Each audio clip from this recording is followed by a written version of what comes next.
দৈনিক আমার পিরোজপুরের প্রকাশনা উৎসব আজ ঢাকার জাতীয় প্রেস ক্লাবের আব্দুস সালাম হলে সকাল 11 ঘটিকায় অনুষ্ঠিত হয়। আমার পিরোজপুরের প্রকাশক কে এম সাইদের সভাপতিত্বে প্রধান অতিথি হিসেবে উপস্থিত ছিলেন বাংলাদেশ জাতীয়তাবাদী দলের ভাইস চেয়ারম্যান শামসুজ্জামান দুদু। বিশেষ অতিথি হিসেবে উপস্থিত ছিলেন বিএনপির প্রান্তিক জনশক্তি উন্নয়ন বিষয়ক সম্পাদিকা অর্পণা রায় দাস, পিরোজপুর জেলা বিএনপির আহ্বায়ক অধ্যক্ষ আলমগীর হোসেন, বিএনপির কেন্দ্রীয় কমিটির সাংগঠনিক সম্পাদক মোহাম্মদ আপন কুদ্দুসুর রহমান।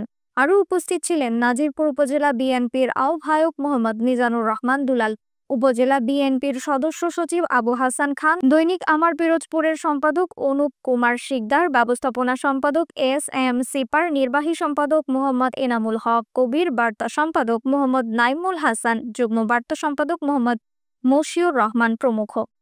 একটি ভুল তথ্যের কারণে ঘটেছিল বোমা হামলা, তৈরি করা হয়েছে গ্রেনেড হামলা।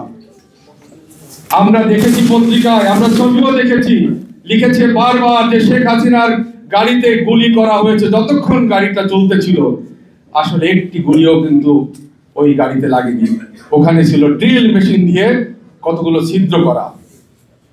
এই পত্রিকায় এই কথাটি কখনো আসে নাই।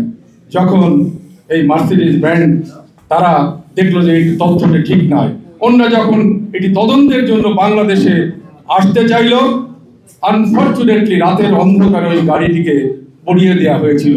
এই তথ্য কিন্তু বাংলাদেশের সাংবাদিকরা জানে কিনা আমার সন্দেহ।